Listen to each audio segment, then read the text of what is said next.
अगर आप केरल घूमने का प्लान कर रहे हैं या फिर आपको 4-5 दिन का हॉलिडे घूमने जाने का कुछ मन कर रहा है या फिर आपको एक लॉन्ग वीकेंड का हॉलिडे प्लान चाहिए तो फिर ये वीडियो आप ही के लिए है। आज हम घूमेंगे केरल, जिसको गॉड्स ओन कंट्री भी बोला जाता है, और इस टूर में हम देखेंगे आथिरापाली, मुन्नार, एलेपी और कोची। लेकिन अगर आपने अभी तक हमारे चैनल को सब्सक्राइब नहीं किया तो जल्दी से इसे सब्सक्राइब कर लीजिए ताकि आपको हमारी वीडियोस आने की नोटिफिकेशन मिलती रहे।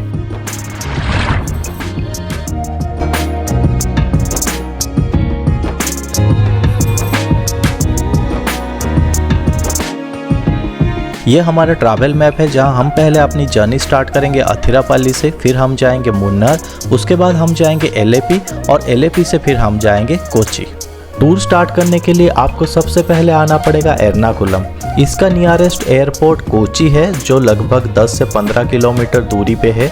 यहाँ तक आने के लिए आप बस या ट्रेन से भी आ सकते हैं। अगर आपने कोई पैकेज बुक किया है तो आपको यहीं से ही पिक किया जाएगा, या फिर अगर आपने कोई कैब बुक किया है पर्सनली तो आपको कैब यहीं से पिक करके आथिरापाली लेके जाएगा।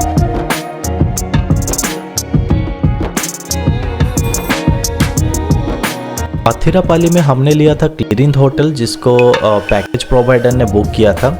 चेक इन करने के बाद हम फ्रेश हो गए और उसके बाद हम घूमने निकल गए आथिरापाली वाटरफॉल्स, जिसको बाहुबली वाटरफॉल के नाम से भी जाना जाता है। ये केरला की लार्जेस्ट वाटरफॉल है जिसकी ऊंचाई 81.5 फीट है।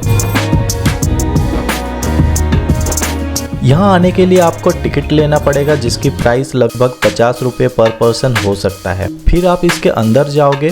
वाटरफॉल पहुँचने से पहले आपको एक रास्ता मिलेगा जो कुछ ऐसा दिखता है। ये रास्ते से होके आप वाटरफॉल तक जाओगे।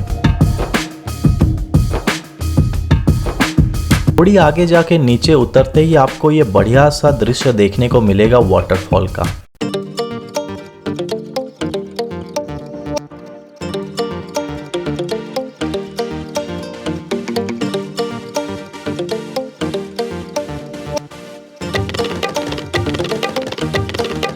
आपकी जानकारी के लिए बता दूं कि यहाँ पे बहुत सारे मूवी के शूट्स हुए हैं, जैसे दिल से मूवी का जिया जले सॉन्ग जिसमें प्रीति जिंटा ने डांस किया था।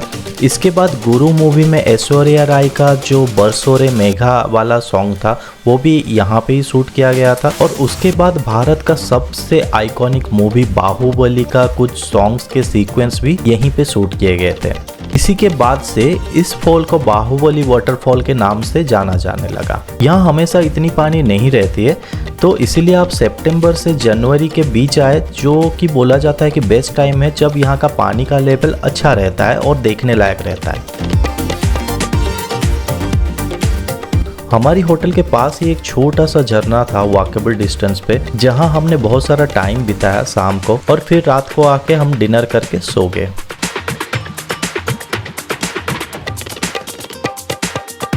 यहाँ पे मैं आपको बता दूं कि केरला में ज़्यादातर होटल में बीफ मिलना एक आम बात है, तो आप जब भी किसी होटल में जाए, अगर आप इसको अवॉइड करना चाहते हो तो होटल का मेनू चेक कर लीजिए या फिर आप किसी प्योर वेज होटल से ही खाना मंगवाएं।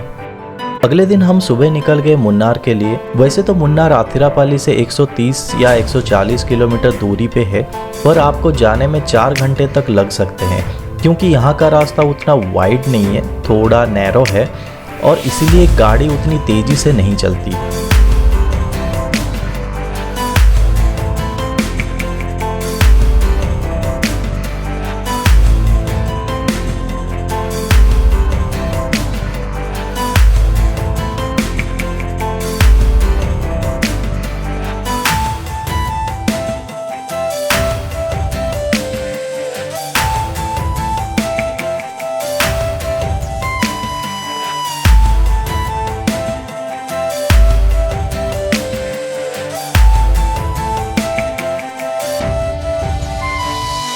मुन्नार में हमारा स्टे 1 दिन का था, इसीलिए मैं आपको सजेस्ट करूंगा कि मुन्नार में आपको 2 दिन रहना बेस्ट रहेगा।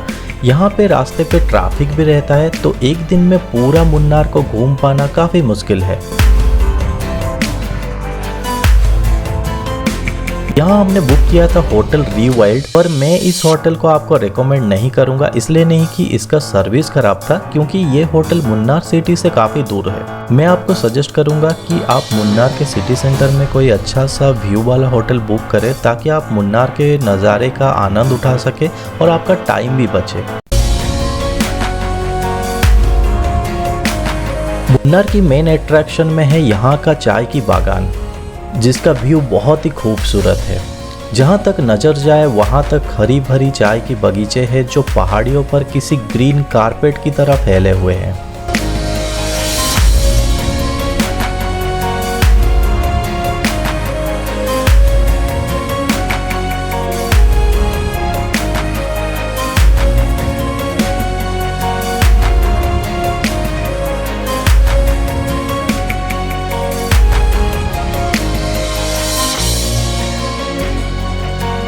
यहाँ पे आप व्यू एंजॉय करने के साथ बहुत अच्छे फोटोज भी ले सकते हैं। इसके साथ आप हॉर्स राइडिंग का भी मजा उठा सकते हैं।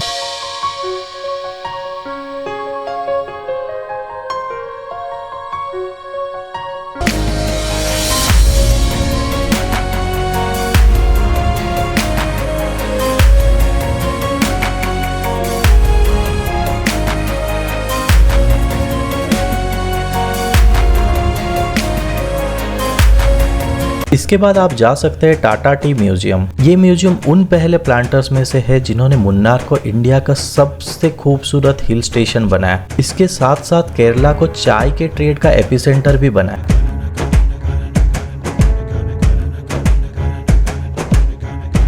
चियापारा वाटरफॉल्स एक मस्ट विजिट लोकेशन है मुन्नार का और एक बहुत ही पॉपुलर डेस्टिनेशन है। ये आप मुन्नार पहुंचते टाइम पे रास्ते पे ही आएगा, तो मुन्नार पहुंचने से पहले ही आपको रास्ते पे ये फॉल्स देखने को मिल जाएगा। आप वहां पे उतर के अच्छे फोटोज भी ले सकते हैं। इसके बाद हम जाएंगे पोथामेडो व्यू पॉइंट। ये जगह आपको एक स्पेक्टाकुलर व्यू ऑफर करते हैं, जो देखने में बहुत ज्यादा सुंदर लगता है।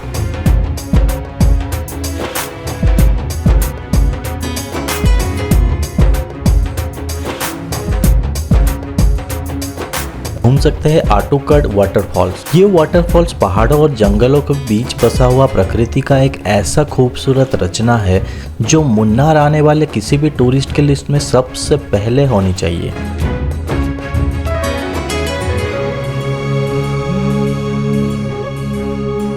इसके बाद आप घूमने जा सकते हैं टॉप स्टेशन।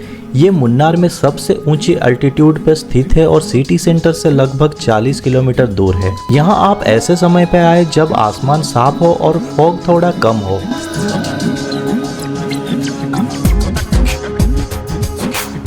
मुन्नार के अंदर और एक जगह है जिसका नाम है कुंदला लेक और डैम। ये एशिया का पहला आर्क डैम है जो इंजीनियरिंग मार्बल भी है, और इसके पास ही आपको एक लेक भी मिलेगा जहाँ पे आप बोटिंग भी कर सकते हैं। आपको बता देना चाहता हूँ कि जब हम यहाँ पे आए थे स्पेशली डैम के पास, तो यहाँ पे मोबाइल का नेटवर्क इतना अच्छा नहीं था, कॉल करना तक मुश्किल हो रहा था। तो इसीलिए जब आप यहाँ पे आए तो अपना सफिशिएंट कैश कैरी करके आए। यहाँ पे बोटिंग करने के लिए आपको कैश से ही पेमेंट करना पड़ेगा। जब हम यहाँ पे आए थे तब यहाँ पे यूपीआई का कोई भी अवेलेबिलिटी नहीं था। इसके बाद हम जाएंगे मुट्टुपेटी डैम। ये एक खूबसूरत लेक है जिसके चारों तरफ आपको चाय की बागान देखने को मिलेंगे, जो काफी खूबसूरत दिखता है। यहाँ आप कुछ फीस दे के बोटिंग का आनंद भी उठा सकते हैं, लेकिन याद रहे सफिशिएंट कैश कैरी कीजिए, क्योंकि यहाँ पे हो सकता है कि नेटवर्क इतना अच्छा ना रहे। लोगों के अनुसार कभी कभी यहाँ घूमते हुए आपको हाथी के झुंड भी दूर से देखने को मिल जाएंगे।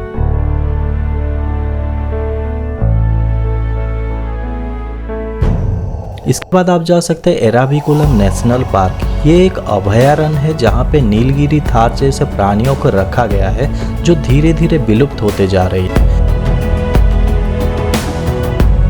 अगला डेस्टिनेशन है आनामुडी पीक।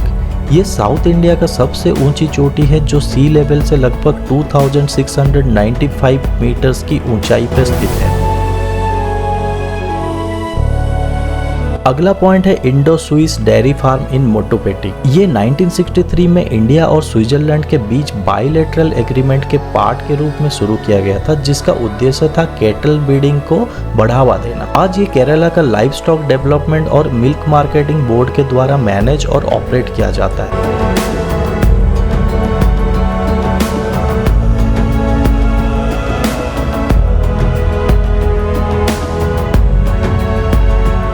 नेक्स्ट डेस्टिनेशन है लॉकहार्ट गैप। ये मुन्नार के मुट्टुपेटी के पास एक बेहद खूबसूरत जगह है। यहाँ लोग पर्वत के ठंडी हवा और चाय का बागान की खूबसूरती देखने के लिए आते हैं।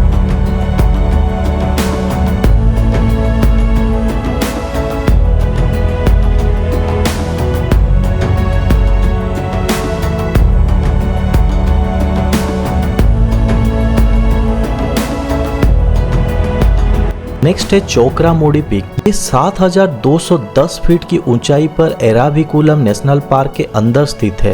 ये मुन्नार में सनराइज देखने के लिए सबसे बेहतरीन स्पॉट। इसके बाद आप घूम सकते हैं चिन्नार वाइल्ड लाइफ सेंचुरी। ये सेंचुरी फ्लोरा और फूना से भरा हुआ है। इसका इकोसिस्टम केरला की एथनिक और कल्चरल हेरिटेज को सुरक्षित करता है और मेडिसिनल प्लांट का एक रिपोजिटरी भी यहाँ पे है। यहाँ पर वाइल्ड लाइफ स्पेसीज जैसे Asian elephant, crocodiles, tigers, leopard and birds का विशाल पॉपुलेशन आपको देखने को मिल जाएगा, जिसके लिए ये जगह कपल्स और फैमिली के लिए एक फन सफारी का डेस्टिनेशन बन सकता है। यहाँ पे आपको हिरन के झुंड, नाचते हुए मोर और मंकीज देखना आम बात है। कभी कभी यहाँ पे तो क्रोकोडाइल्स को आप पानी में सोते हुए और धूप सेकते हुए देख सकते हैं, जबकि एलिफेंट्स के एक दो झुंड आपको सुबह जल्दी या सनसेट के टाइम में फॉरेस्ट के अंदर क्रॉस करते हुए भी कभी कभी देखने को मिल जाता है। अगर आप लकी हो तो आपको एक लेपर्ड या टाइगर भी यहाँ पे देखने को मिल सकता है। नेक्स्ट है echo point Munnar. Echo point का नाम इसलिए पड़ा है क्योंकि यहाँ से आप जो भी चीखते हो वो आपको रिवर्स होके सुनाई देती है। आपको लेक के ऑपोजिट अलग अलग पॉइंट से कई सारे इको सुनाई देती है, जो इस जगह की खूबसूरती और चार्म को और भी बढ़ा देता है।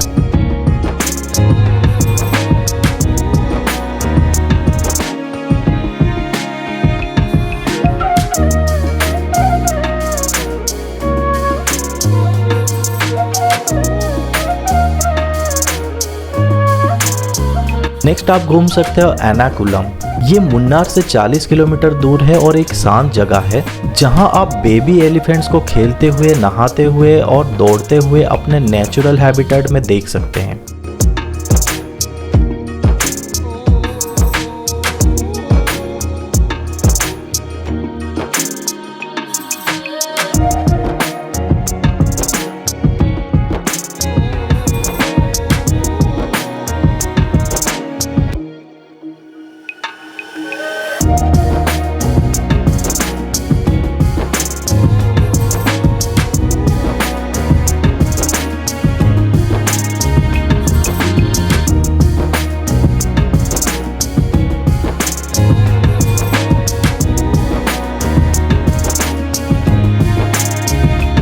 इसके बाद हम अगले दिन गए एलेपी, जहां हमारा बुक था हाउस बोट।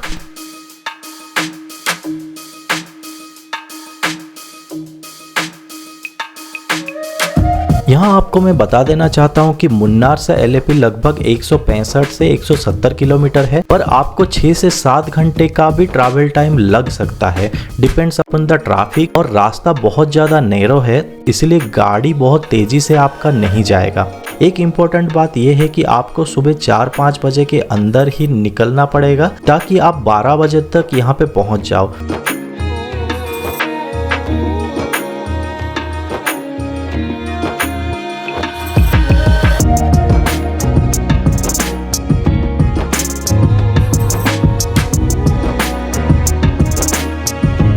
हमारा हाउस बोट पैकेज के थ्रू बुक था। अगर आप खुद से बुक करना चाहते हो तो आप ऑनलाइन डिफरेंट ट्रैवल साइट में से भी बुक कर सकते हैं।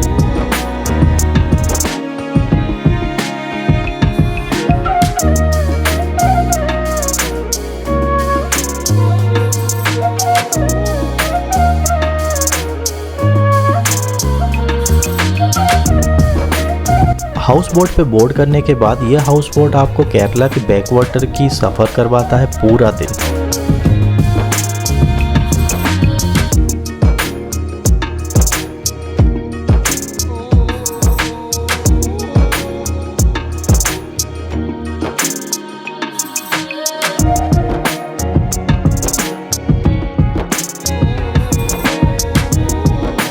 आप यहाँ पे डेक पे बैठ के पूरे व्यूज का मजा भी ले सकते हैं।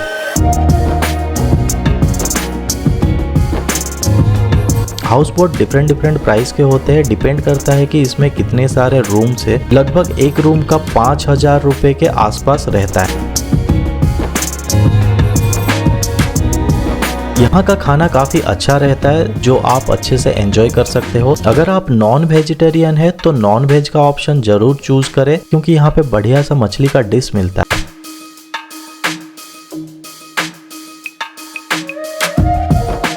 रात को हाउस बोट एक जगह पे रुकता है। सुबह होते ही 6-7 बजे तरफ आपको कोची में लेके ये छोड़ देते हैं।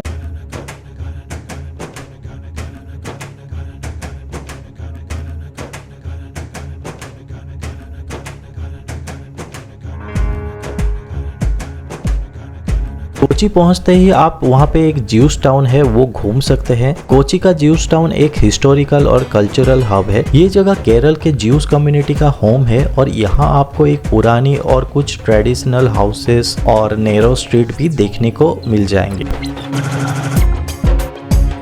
इसके अलावा यहाँ पे आपको स्ट्रीट मार्केट से शॉपिंग करने का भी मौका मिलेगा। कोची में बहुत सारे अच्छे मॉल्स भी है। यहाँ की सबसे बड़ी मॉल जो है वो लुलु मॉल है, जहाँ पे आप जाके घूम सकते हैं। इस जर्नी का पूरा डिटेल्स आपको मैं डिस्क्रिप्शन बॉक्स में दे दूंगा। अगर आपको ये वीडियो अच्छा लगा तो इसे लाइक कीजिए। कुछ डाउट हो तो कमेंट में जरूर पूछिए। ट्राई करूंगा कि आपकी क्वेरीज का सही आंसर कर पाऊँ। और अपने दोस्तों के साथ इस वीडियो को शेयर कीजिए जिनको ये वीडियो काम आ सकता है। तो मिलते हैं अगले वीडियो पे, तब तक के लिए धन्यवाद।